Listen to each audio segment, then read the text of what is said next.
My name is Kala, Arvind Kala. If a Hindu kills and eats a goat, that's fine. But if a Muslim kills and eats a goat, that's sinful.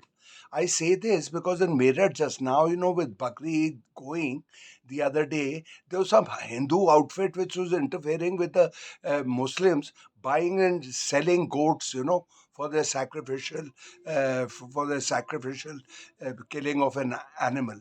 Now, I'll give you an example of these different standards. First of all, Mr. Modi is this thing: target Muslims, target Muslims, target Muslims. Now about meat eating. Now let me tell you, just 2 months ago, I was in my village in Uttarakhand. Let me explain first of all. Uttarakhand is the Mecca for Hindus, Mecca of Hindus, because it has Char Dham, Gangotri, Jamnotri, Kedarnath, Badrinath, and it has Rishikesh, etc., etc., and the Ganges over and originates from there. Now, I was in my village. My village is just 20 kilometers off the Badrinath highway, and I'm a Brahmin living in a village of Brahmins. Now, let me tell you about what happened in my neighborhood. On Holy Day, I woke up and I found that there was a goat tied in the house belonging to a Kala, my surname guy, and there were some Nepalese there. And my fellow villagers, all of them Brahmins, as I said, had bought a goat because on Holi, usually people like to eat meat. Is some tradition coming down from God knows where, and they sell it also. Whoever wants to buy, so they were selling it. Now this is a land, this is a village of Brahmins, and Brahmins are doing that and selling it to fellow Brahmins, and they were there. It's a holy time, so that is all right. But Muslims doing it is wrong. This is the kind of targeting of Muslims which is just tiresome. Yeah. It's just rotten. Now let me tell you about this Manali, another Himalayan state which is contiguous to Uttarakhand. I'm in Himachal Pradesh right now, and I've been coming here for 35 years. I have the good fortune of having a little house here. And now here, there's an annual sacrificing of a buffalo.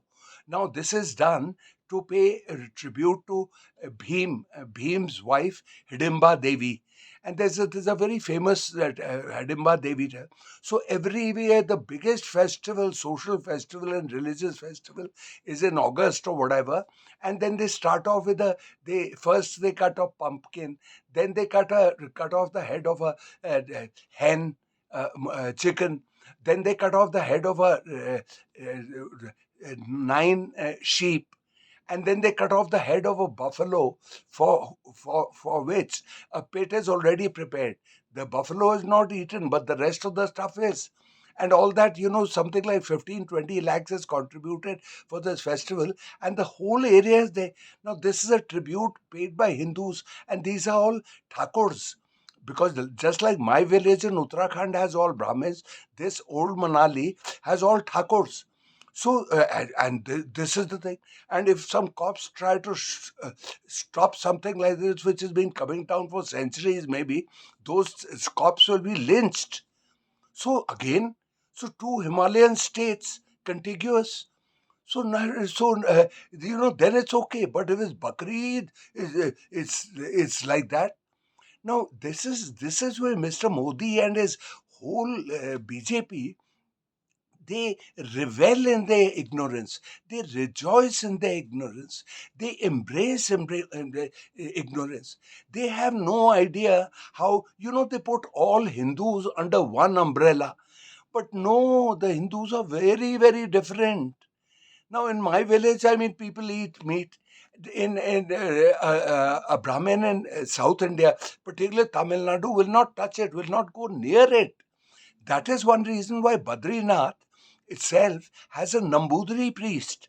The Nambudri is in Kerala. Imagine, from 4,000 kilometers away, a Nambudri priest comes down, and it's hereditary.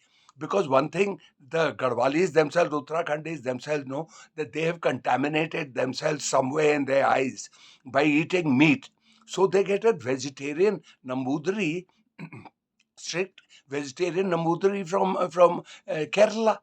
So this is, there's so many different kinds of Hindus. Man, Mr. Modi puts clumps them under one basket. I mean, I've been to Tamil Nadu. Tamil Nadu and Kerala is closer to Sri Lanka, and in my state, people are closer to Tibet and Nambudri. I've been to the last village that borders Tibet. It's a village called Mana. And everybody there looks Tibetan. Now, if you look at my state, the northern part of the state runs along Tibet, and the eastern part runs along Nepal. So why wouldn't there be have been admixture of these people over 65,000 years? India is over 65,000 years. It has been inhabited. Now, the Pakistani has a common language, a common culture, common looks of a Punjabi, and the Tamilian is closer to Sri Lanka, and the Naga is next to Myanmar. That's why they eat dogs, because and is legal, by the way, and dog meat, and that's because they in Southeast Asia they've always been eating dog meat. Is viewed as a delicacy, though one or two countries I think have stopped it just to earn kudos from the god from the rest of the world, because rest of the powerful Western world, just they're revolted by this. So they're different people. So now the Hindu, I'm a Hindu, and a Tamilian is a Hindu, and they're all uh, different kinds of. How can Mr. Modi expect everybody there in India to be the same? 4,000 above, and the two triangles meeting like that, different peoples, different customs, different that, and with thousands and thousands of castes and whatnot. Now, I asked my caretaker here. I'm in Manali. That when this when that buffalo and the meat, etc., is prepared in that temple, Hadimba temple, then the Dalits of the village also come, and but they eat separately. They eat separately. It's the same thing in my village. In my village, of course, there's no question of, it's even more rigorous. So there are different kinds of Hindus. So you can say anything or do anything. If a Muslim does it, target him, target him, target him. And because we want to embrace this, and Modi particularly and BJP, that we are all vegetarians, we are vegetarians. Do you know who owns the largest abattoir in India? It's a fellow called N. Sabharwal of Al Kabir exports, and it's over 440 acres in Telangana, in a place called Medak, where Mrs. Gandhi fought an election once. They're the biggest. You look at this, the CEO, the names of people there. Sunil Kapoor, and this Rana Selgupta, CEO of all Hindus. So, this thing, Muslims are cruel, and this thing, and there is a vegetarian streak in Hindus, and this is peculiar to only the Hindu religion. Every other religion at their end eats meat, whether it's Buddhist, whether it's Christians, whether it's this, and they eat with relish, and they eat it every day if they can afford it. In India, that's not so. The vegetarian streak is there.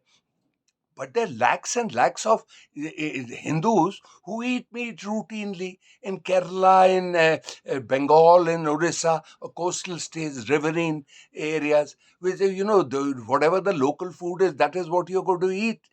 So it's like this. So target Muslims is just endless. Now, because Bakri Eid, they were interfering with this, and etc., and showing them as cruel people, etc. That's what prompted this video. So friends, if you like this video, please forward it to everybody, and look at this injustice done to Muslims and Christians, etc. Is that what we have learnt? Is that what our Hindu scriptures tell us? Now, I love Hinduism, though I'm an atheist, and I'm too scared to do a commentary praising Hinduism. Lest I get a bloody legal notice from Tripura, etc., by some BJP fellow, ki Arvind Kala, you're doing this, you're doing this. These guys have established a reign of terror here, yeah. Even a fellow like me, yeah. What the hell, yeah? This is a bloody lousy place. Yeah? I'm going to flee to Burundi. Okay, friends, if you like this video, please forward it to everybody, and for heaven's sake, subscribe to my channel. Yeah, it's time for me to buzz off, so I'll buzz off. Okay, boss. See you later, alligator.